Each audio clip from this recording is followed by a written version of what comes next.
Est-ce qu'on va chercher la date de sortie de Fortnite pour voir si il y a vraiment des gens qui étaient enfants quand ils ont connu Fortnite et qui sont devenus adultes? Bien sûr qu'on va aller faire ça. À ce qui paraîtrait, il est sorti en 2017. 2018, 2019, 2020, 2021. 4 ans. En 4 ans, t'es passé de enfant à adulte. Ah bon? Ah bon? Bref, la plupart de la communauté Fortnite sont pas des enfants. Et j'aimerais vous expliquer que Fortnite est beaucoup plus compliqué à jouer qu'un Apex ou qu'un Warzone. Ouais, Warzone. Ouais, Warzone. Le jeu le plus pourri au monde, le jeu où il y a tous les cheatés là. Tu sais, ce jeu là qui est hyper simple, rapport à un Fortnite. Dans Fortnite, si tu sais pas construire, t'es fini. Tu pourras jamais devenir fort. Dans Warzone, si t'as pas de shoot, tu peux pas devenir fort. Sauf que, Fortnite, il te faut le shoot, plus le savoir-faire de construire. À la limite, on peut dire que, au moins Apex, rapport à Warzone, il faut savoir utiliser sa légende. Ce qui est plus facile, je trouve, que savoir construire sur Fortnite. Parce que savoir construire sur Fortnite, c'est pas juste mettre un mur. Non. Il y a vraiment savoir construire et savoir tirer dans ses construits et tuer un gars qui sait construire. Demain, si un pro Call of vient sur Fortnite, il sera pas forcément fort. Que si un pro Fortnite vient sur Call of, je pense qu'il y a moyen qu'il casse des bouches. Je sais que tout le monde dans les commentaires vont me sortir Gotaga est super fort sur Fortnite. Ouais, certes. Sauf que Gotaga a été connu avant Fortnite, je suis totalement d'accord. Mais Gotaga a été reconnu entre guillemets grâce à Fortnite. Parce que Gotaga perdait toute sa gloire avant Fortnite. Gotaga s'est fait connaître beaucoup plus grâce à Fortnite. Donc, en soi oui, Gotaga est un joueur Call of Duty, mais, aussi un joueur Fortnite. Et Gotaga, c'est le genre de gars aussi qui peut jouer à n'importe quel jeu, il sera professionnel. À part si t'as la référence des jeux de danse. Enfin bref, Gotaga est un joueur Fortnite. Désolé de vous le dire. Tout ça pour dire que Fortnite n'est pas un jeu d'enfant. Il est beaucoup trop difficile à appréhender pour un enfant. Même s'il y a des enfants dessus, sache que c'est pas un jeu du tout créé pour les enfants. Voilà.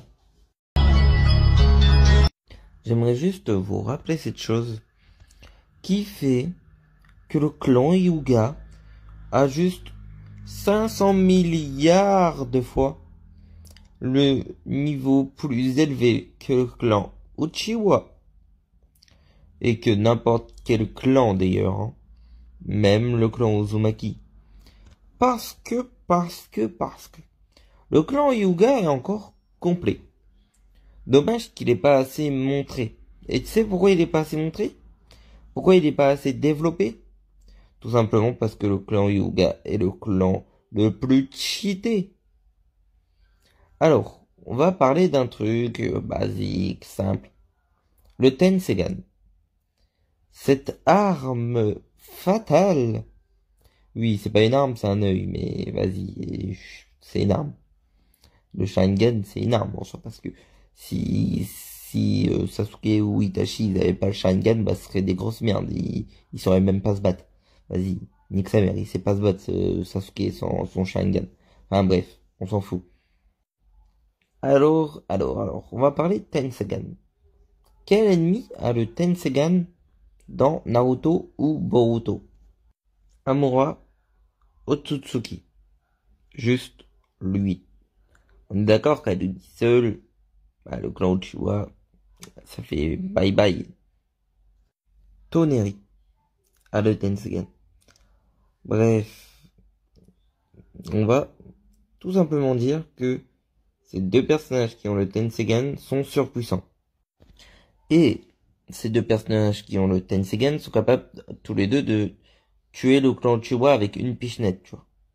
Donc, si un jour un membre du clan Hyuga débloque le Tensegan, ce qui est peut-être déjà arrivé, mais juste, ils ne l'ont pas dit, et tout simplement, le clan Hyuga deviendra le clan le plus fort après le clan Otsutsuki. Voilà. Ah oui, au fait, juste, ça veut dire que la sœur de Hinata peut le débloquer, Hinata peut le débloquer, Imawari peut le débloquer, Boruto l'a débloqué. Neji aurait pu le débloquer et devenir 5 milliards de fois plus fort que Sasuke. Le père de Hinata aurait pu le débloquer. Le vrai père de Hinata aurait pu le débloquer. Oui, parce que quand j'ai dit le père d'Hinata, je pensais pas vraiment à son père, mais vas-y, c'est comme son père, t'as compris de qui je parle. Le père de Neji aurait pu le débloquer. Ouais. Et pour finir, l'intrus qui a le Tensegan dans son œil droit ou gauche, je sais plus, peut le débloquer.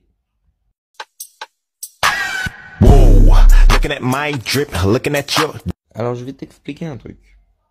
Jiraiya est de même force que Tsunade. S'ils font un combat, ça va finir en égalité. C'est clairement dit dans l'œuf, t'as jamais vu Naruto, c'est sûr. Et de toute façon, vu la suite, quasiment tout est faux. Donc t'as jamais vu Naruto, c'est sûr et certain. Mais bon, bref, Jiraiya sert moins en tant que de guerre que Tsunade. Parce que si Jiraiya et Tsunade se battent, tout simplement ça va finir en égalité. Donc en combat, Tsunade et Jiraiya ont le même niveau. Sauf que Tsunade, elle peut soigner les gens aussi. Donc Tsunade sert plus que Jiraiya. D'ailleurs, vu que Sakura a dépassé Tsunade, Sakura a dépassé Jiraiya. Mais chut, faut pas le dire. Enfin bref, passons. Dans quasiment tous les autres combats, tu dis de la merde. Très clairement. Bon, pas tous les autres, mais il y en a 2-3 où tu redis encore de la merde. Par exemple, les derniers, hein. Après, moi, je dis ça, je dis rien. C'est-à-dire que... Tu vois tous les gens qui disent « Oh, j'ai trouvé un ami sur Fortnite, nanani, nanana. » C'est ça, c'est des parties privées. Ils sont avec leurs amis, mais leurs vrais amis. Genre, ils se sont pas fait un ami sur Fortnite. Sur Fortnite, tout le monde se tue. Y a pas de... Je trouve quelqu'un, je lui fais coucou, et après on se tue pas, on est amis. Jamais depuis des années que je joue à Fortnite, il y a eu ça. Et ça se fera jamais. Et tous ceux qui disent qu'ils ont eu ça, c'est des putains de menteurs. Sachez que Sangoku a dit lui-même que Sangoten avait plus de potentiel que lui et que Gohan. Et que Sangohan a plus de potentiel que Sangoku. C'est juste qu'il l'exploite pas. Voilà. Ah oui aussi, Sangohan en fusion avec Trunk est le seul avec Sangoku qui peut se transformer en Super Saiyan 3. Et si DBS continue pendant longtemps, peut-être que, tu vois, le Sangohan que tu kiffais dans Dragon Ball Z, ça sera Sangoten. Sauf que Sangoten, il aime pas les études, donc il restera badass. Parce que c'est comme dans Boruto, à un moment Naruto va mourir. Dans DBS, à un moment, Sangoku va mourir. C'est pas moi qui le dis, c'est le créateur. J'ai rien spoilé du tout dans cette vidéo. Alors je parlais des pères. Dans My Hero Academia, on voit jamais son père, donc j'en ai conclu qu'il avait pas de père. Dans Dragon Ball, dès le début, tu le comprends que la planète Freezer, la planète s'est fait anéantir par Freezer. La planète Vegeta, du coup, s'est fait anéantir par Freezer, donc avec le père de Son Goku. Tu le comprends dès le début, donc c'est pas du spoil. Et qui a pas vu Dragon Ball aujourd'hui? Vraiment. Bref, dans Naruto, dès le début du manga, Minato est mort. Il est déjà mort. Donc, c'est toujours pas du spoil. Et pour SNK, oui, là c'est du spoil. Mais quand t'es logique, si t'as regardé un minimum SNK, tu comprends en fait. Parce que, quand t'as regardé un minimum SNK, et que, ouais, j'avoue, c'est quand même un peu tard dans SNK ce que j'ai dit. Ouais, non, en fait, ouais, pour SNK, j'ai totalement spoil. Mais dès le début, tu peux comprendre qu'il a mangé son papa. Et après tout, vu que je parlais des pères, la personne qui voulait pas se faire spoil sur SNK, vu que c'est le dernier, j'ai fait exprès de le mettre en dernier, Bah, elle aurait pu quitter dès qu'elle a entendu SNK, bim, elle quitte, tu vois. J'ai une question. Quelle est la mort que tu vas le moins supporter dans Boruto? Bon, ben moi mon choix est fait tout de suite, c'est Kakashi. Kakashi, je veux pas que Kakashi meure. Naruto, je veux qu'il meure parce que genre ça va être normal, tu vois. Il meurt pour donner de la puissance à Boruto et tout et Sasuke, qui est mon personnage préféré de Boruto, je veux qu'il meure aussi parce que ça va donner de la puissance à Sarada. Mais Kakashi, faites-moi pas mourir Kakashi. Après, rien me dit qu'il va mourir dans Boruto, mais à mes yeux, c'est quasiment sûr. Pour une scène épique, pour que Boruto s'améliore encore, tu vois. Kakashi est un peu le sensei aussi de Boruto, donc voilà.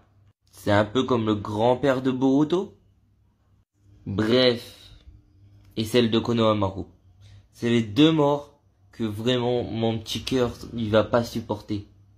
Dans celle de Naruto, que je retiens le plus, il y a Azuma. C'est la première, genre Azuma, c'est pauvre Azuma. Et ça va pas vous faire plaisir les fans de Jiraiya, parce qu'il est pas dans mon top 3. Parce que Itachi, la mort d'Itachi.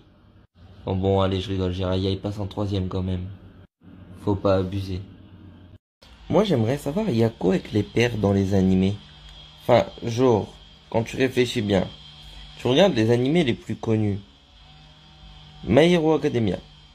Le gamin, il a pas de père. T'es d'accord? Dragon Ball. Son père est mort. Avec toute sa planète en plus. Avec sa mère. Après, Naruto. Minato est mort. Kushina est mort. Sérieux là? Bon, il a encore sa grand-mère le gamin, mais ça va. Tu vois, il a encore sa grand-mère. Oui, sa grand-mère, Tsunade. Enfin, bref. Eren. Sa mère est morte devant ses yeux, mangée par un titan. C'est marrant quand même. Alors que lui-même c'était un titan. Il aurait pu la défendre, quand j'y réfléchis bien. Enfin bref, ça fait longtemps que j'ai pas regardé Senka. Et son père, bah, il l'a carrément bouffé. Eren a bouffé son père. Eren a bouffé son père. Il l'a graille. Enfin, genre, il l'a mangé. Il a mangé son papa.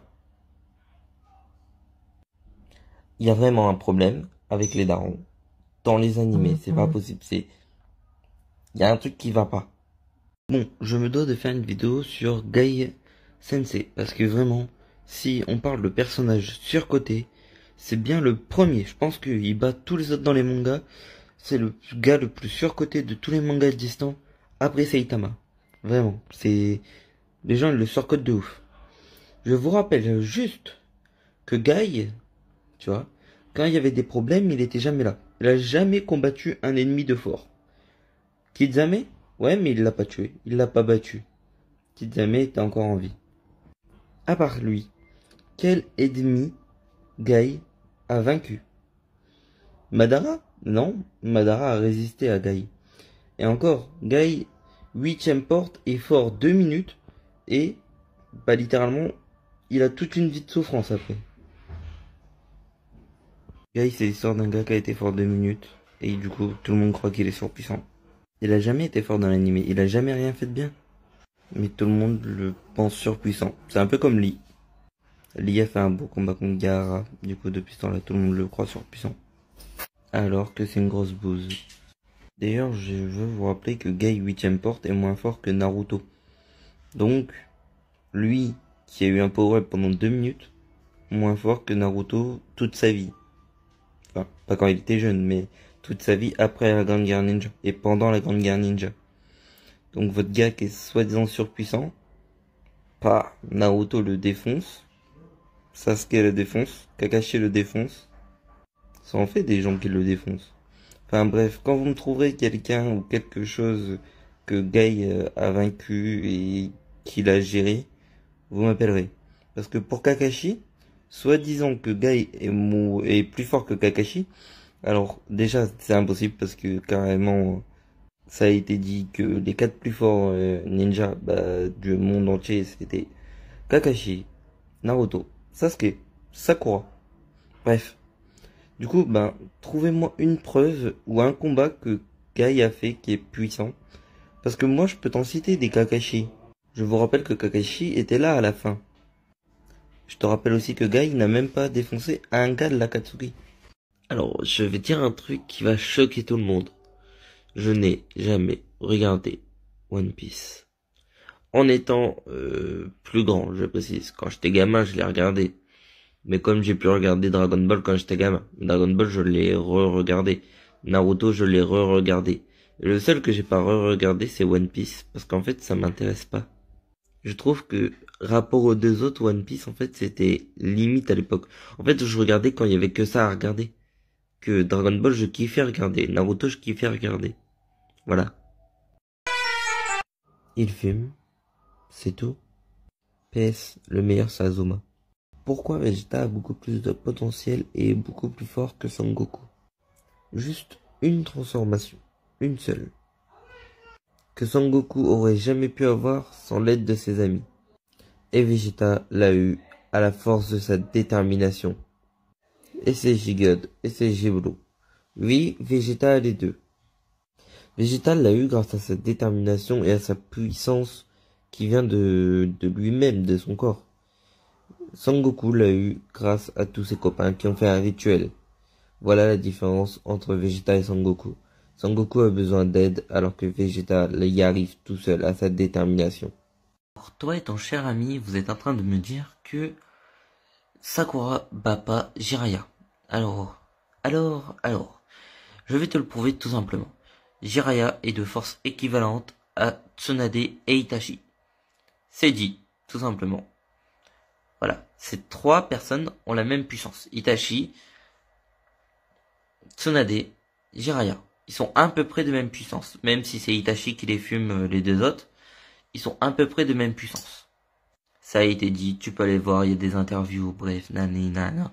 Sakura ayant dépassé Tsunade, elle a dépassé Itachi, Jiraiya et Tsunade. Fin du game. Et je te rappelle, tout simplement, que Tsunade a dit elle-même « Tous nos élèves nous ont dépassés ». Et elle a clairement insinué que même en 3v1, n'importe lequel des élèves les fumerait. Sinon, ça a été aussi dit que Tsunade a quasiment toujours gagné ses combats contre Jiraiya. Donc ça me semble logique que Sakura est plus fort que Jiraiya. Vu que c'est la troisième plus forte de tous les temps, et qu'elle fume tous les autres ninjas en fait, à part Sasuke et Naruto. Ça a été dit. À la fin de la Grande Guerre, ça a clairement été dit que les 4 plus grands ninjas et plus puissants ninjas étaient Sakura, Naruto, Kakashi et Sasuke. Ça a été dit. C'est les 4 plus forts ninjas qui existent. Voilà. Donc si c'est les 4 plus forts ninjas qui existent, tout simplement Sakura fait partie des 4 plus forts ninjas. Donc si tu veux, on la met 4ème, même si elle fume Kakashi. Si tu veux, on la met 4ème, mais ça reste quand même la 4ème plus grande ninja au monde. Et la plus grande ninja femme d'ailleurs. On voit parfaitement. Mais de base, on voit déjà à l'intérieur de la zone dans Fortnite. What? J'ai une question. Parce que aujourd'hui, tout le monde défend les 2010. Il y a eu l'hashtag anti-2010 et du coup tout le monde les défend. Mais à l'époque, vous savez que il y avait le même hashtag pour les 2000. Et nous, personne nous a défendus. C'est-à-dire que les gens ont pris 10 ans à comprendre que l'harcèlement c'était mal. Tous vos influenceurs préférés ont mis 10 ans à comprendre ça. Ou c'est juste des faux culs. Dites-vous ça, hein. Dites-vous juste ça. Ah, je suis totalement contre le hashtag anti-2010. Mais je voulais juste vous expliquer que à l'époque, vos youtubeurs et tout préférés, ils critiquaient les 2010, ils critiquaient les 2000. Et maintenant, ils les défendent. Parce qu'ils veulent vous embobiner le cerveau. Ils veulent vous faire penser que c'est les gentils. Mais de base, si l'harcèlement envers les 2010 ont commencé, c'est à cause de tes influenceurs préférés. Donc, demande-toi bien tout ce que tu sais sur lui. Genre, dis-toi, est-ce que il est vraiment gentil ou il fait ça juste pour les vues, pour le buzz? Parce que, figure-toi que j'ai été voir certains TikTokers, et c'est bizarre. Ils ont effacé certaines de leurs vidéos avec qui, à l'époque, j'avais fait des collages pour leur dire que c'était mal d'harceler les 2010. Et il y a des youtubeurs à beaucoup de millions d'abonnés. Par exemple, un youtubeur à 1 million. Un autre youtubeur à 3 millions. Je vous laisse deviner. Et plein de TikTokers. Mais bon. Bref.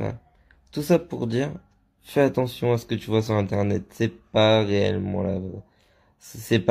la personne, en fait. Tu connais pas la personne. Ces mêmes personnes qui, a un an, critiquaient les 2010, aujourd'hui, les défend parce que c'est la mode de défendre les 2010. Pour tous ceux qui sont fans de manga et qui parlent mal de Son Goku, j'aimerais vous rappeler un truc. Sans Dragon Ball, il n'y a pas de Big Three. C'est-à-dire pas de Naruto, pas de One Piece et pas de Bleach. Oui, c'est ça le Big Three.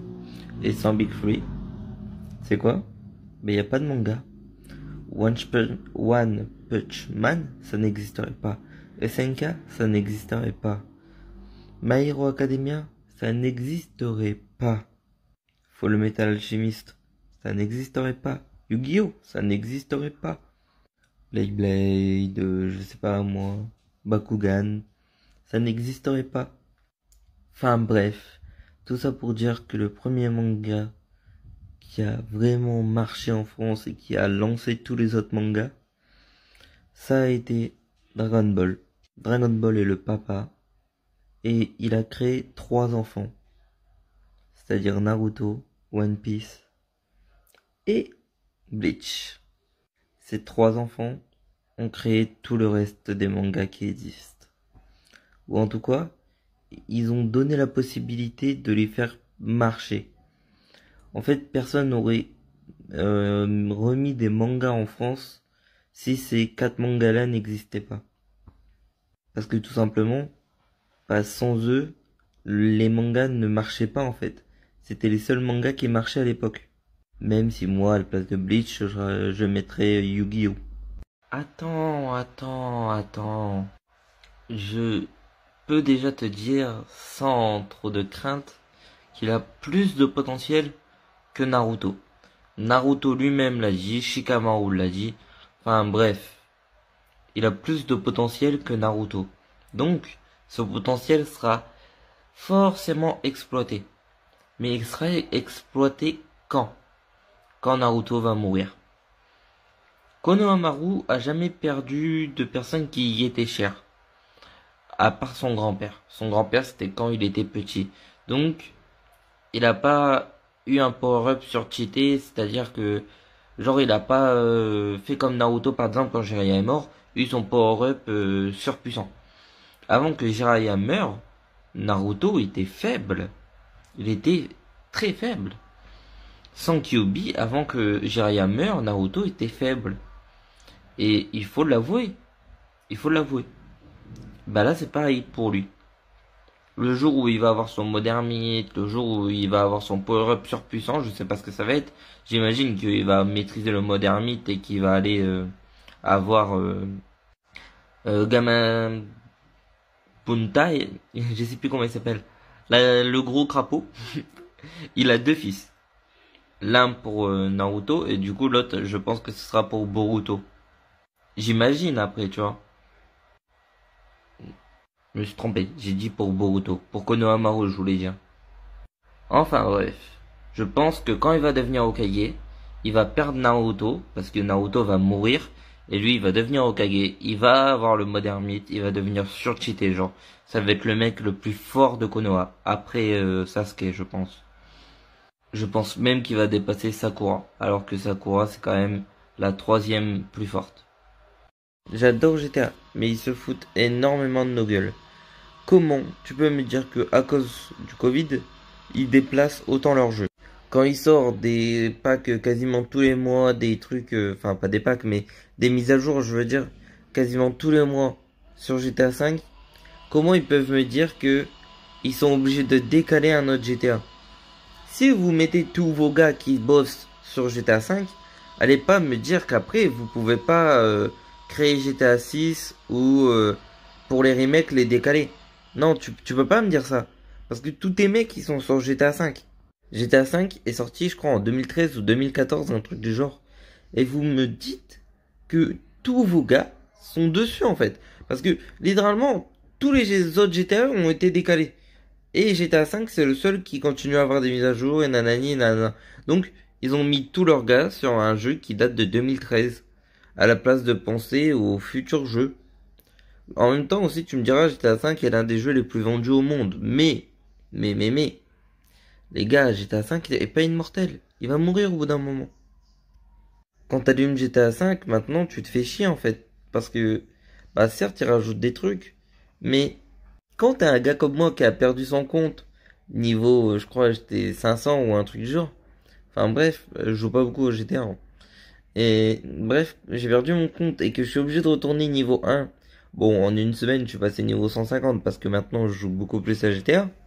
Mais bon, faut se dire que ma voiture volante et nanani et nanana, tout ça, j'ai pu. Et les connards qui sont dans les sessions de GTA qui te tuent. Et ben c'est extrêmement chiant quand t'as un petit niveau sur GTA. Donc oui, votre jeu sorti en 2013 là, il est pas totalement bien. Hein. Faudrait l'améliorer. Et donc, l'améliorer, c'est en faire une nouvelle version. GTA 6. Je sais pas, les Call of, il y en a un qui sort tous les 2-3 ans. Pourquoi GTA c'est pas pareil? Bon après, chaque fois qu'un GTA sort, c'est une révolution dans le jeu vidéo, mais bon. On en parle de la différence entre GTA 4 et GTA 5. Enfin, genre, c'est même plus le même jeu, là, la différence est énorme. Par contre, j'espère vraiment que dans GTA 6, ils arrêteront les trucs futuristes, genre les voitures qui volent, les jetpacks, tout ça. Même si je sais qu'ils vont aller encore plus loin, je veux pas tout ça, moi. Il y a trop de fans cancer après. Sinon, c'est bien de pouvoir contrôler une boîte de nuit, mais j'aurais fait pour que tu puisses virer tes employés et tout, parce que des fois les employés, bah ils bossent pas et j'ai envie de les virer. Et pourquoi on peut pas avoir un golf ou un truc comme en mode hors ligne? Faites ça dans GTA 6.